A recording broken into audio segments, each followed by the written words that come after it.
ಕಡಾಡಿಯವರು ಈ ನಗರಸಭೆ ಆಗಿರ್ಬೋದು ಅಥವಾ ಈ ಜಾತ್ರಾ ಕಮಿಟಿಯವರಾಗಿರ್ಬೋದು, ಇವರು ಯಾಕೆ ನಮಗೆ ಪರ್ಮಿಷನ್ ಕೊಡ್ತಾ ಇಲ್ಲ? ನಾವು ಬ್ಯಾನರ್ ಯಾಕೆ ಹಾಕಬಾರ್ದು?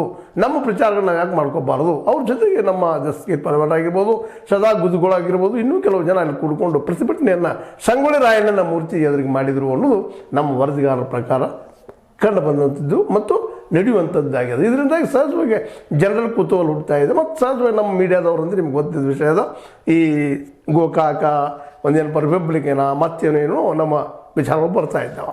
ರಿಪಬ್ಲಿಕ್ ಹೌದು ಅಲ್ವೋ, ಬಿಹಾರ ಹೌದು ಅಲ್ವೋ ಮಾತಾಡ ಇದು ಮುಖ್ಯ ಅಲ್ಲ. ಆದರೆ ಮುಖ್ಯವಾಗಿ ಆಗಬೇಕಾಗಿದ್ದೇನಪ್ಪ ಅಂದರೆ ಮಹಾಂತೇಶ್ ಕಡಾಡಿ ಅವರು ಮಾಡುತ್ತಿರುವಂಥ ಆರೋಪಗಳು ಸತ್ಯನಾ ಅಂತ ಸಹಜವಾಗಿ ಊರಿನ ತುಂಬೆಲ್ಲ ಅಲ್ಲಲ್ಲೇ ಮಾತಾಡಿದಾಗ ಕೆಲವೊಬ್ಬರು ಅಭಿಪ್ರಾಯ ವ್ಯಕ್ತಪಡಿಸಿದರು, ಕೆಲವೊಬ್ಬರು ನಮ್ಗೆ ಯಾಕೆ ಬೇಕ್ರಿ ಊರು ಸಾಬರಿ ಹಣ್ಣು ಮಾತನಾಡಿದರು. ಇವೆಲ್ಲನೂ ಗಮನಿಸಿದಾಗ ಸಹಜವಾಗಿ ಭಯ ಇಲ್ಲಿ ಅದನ ಅನ್ನುವಂಥ ವಾತಾವರಣ ಸಹಿತ ಕಂಡು ಬಂತು. ಅದೇನೂ ಇರಲಿ, ಈಗ ಈ ನಮ್ಮ ಮಹಾಂತೇಶ್ ಕಡಾಡಿ ಅವರು ಕೇಳೋದ್ರಲ್ಲೂ ತಪ್ಪೇನಿದೆ ಅನ್ನೋದು ಒಂದು ಸಣ್ಣ ಪ್ರಶ್ನೆ.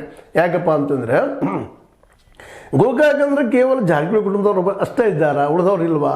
ಇಲ್ಲಿ ಪ್ರಚಾರ ಇಲ್ವಾ? ತಮ್ಮ ವ್ಯಾಪಾರಿಗಳಿದ್ದಾರೆ, ಮತ್ತು ಅನೇಕ ಜನ ಇದ್ದಾರೆ, ರಾಜಕಾರಣಿಗಳಿದ್ದಾರೆ. ರಾಜಕಾರಣಿಗಳು ಬಿಡಿ ಅವ್ರಲ್ಲಿ ಈರ್ಷೆ ಇದೆ ಏನೋ ಅದ ಮತ್ತೇನೋ ಅಂತನೂ ಅವ್ರ ಪ್ರಚಾರಕ್ಕಾಗಿ